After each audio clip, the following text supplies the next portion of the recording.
माझे नाव संबंधित दिलीप मेश्राम आहे. मी जिल्हा परिषद उच्च प्राथमिक शाळा गोंडखैरी मध्ये शिकतो. आज मी तुमची जपानीमध्ये मुलाखत घेऊ शकतो का?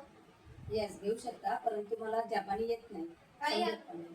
काही हरकत नाही, मी मराठीमध्ये सुद्धा सांगेन. ठीक आहे ना. शिकवतो नाकाते कोकरुनी मोकते इरू केकलवा अरी मासू का. आजच्या विद्यार्थ्यांसमोर कोणती आव्हाने आहेत? आव्हाने विद्यार्थ्यांना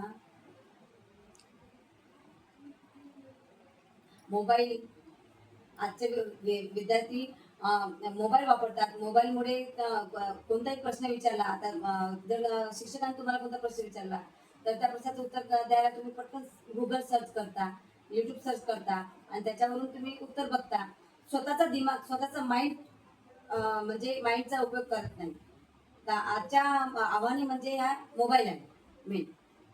शिमानो गोकुसेनो अकिना कदा इवानान दातो ओमो इमासुका. चांगला विद्यार्थी कसा असावा? चांगला विद्यार्थी असा असावा की तो आपले जे शिक्षकांच्या म्हणण्याप्रमाणे चालणारा आणि शिक्षक जे सांगतात तशाप्रमाणे अभ्यास करणारा विद्यार्थी असावा. आणि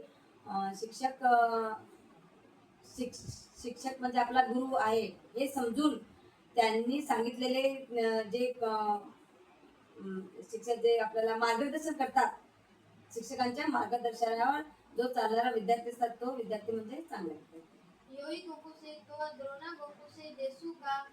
विद्यार्थ्यांनी अभ्यासात यश मिळवण्यासाठी काय करावे? विद्यार्थ्यांनी अभ्यासात यश मिळवण्यासाठी जे काही तुम्ही स्वप्न बघत आहे, तू काय बनायचे स्वप्न बघत आहे? पोलीस. तर तू त्याच्याकडेच फोकस केलं पाहिजे. मला पोलीस बनायचं आहे तर मग आपले स्वप्न पोलीस बनण्यासाठी, आपले स्वप्न पूर्ण करण्यासाठी तू मेहनत केली पाहिजे, चांगला अभ्यास केला पाहिजे. आणि बस म्हणजे जे आपल्याला जे बनायचं आहे त्याच्यावर फोकस करून अभ्यास केला पाहिजे आणि तेच बनलं पाहिजे. गोकू साईवा बँको जे सेको सुरुतामे ओ निनामी ओ सुरेबा ई देसू का. अपयश आल्यास विद्यार्थ्यांनी काय करावे? अपयश आल्यास विद्यार्थ्यांनी न घाबरता ठामपणे परत पुन्हा एक्झाम द्यावी. आणि परत एक्झाम देऊन असं समजायचं नाही की अपयश आला म्हणून आता मी परत नापास झालो तर पास होणार नाही, हा विचार करायचा नसते. आणि विद्यार्थ्यांनी अपयशालाही पार करून पुन्हा समोर जाऊन प्रयत्न करावा की मी याच्याविषयी जास्त अभ्यास करून पास होऊन दाखवेन. शिपाई सीता तोकी गोकुसे वादो ओ सुरेबा ई देसू का. आमच्या विद्यार्थ्यांसाठी तुमचा प्रेरणादायक संदेश काय आहे? आमच्याकडनं ह्याच राहील बेटा की तुम्ही खूप अभ्यास करा, खूप शिका आणि चांगल्या मार्गाने चाला. अपयशाकडे न वळता यशाकडे वळा.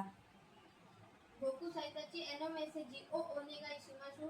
मॅडम, आपल्याशी बोलून मला खूप आनंद झाला. आपण आपल्यास वेळ दिला त्यासाठी धन्यवाद. Thanks giving. धन्यवाद. वेलकम बेटा. मला पण तुझ्याशी भेटून खूप खूप आनंद झाला.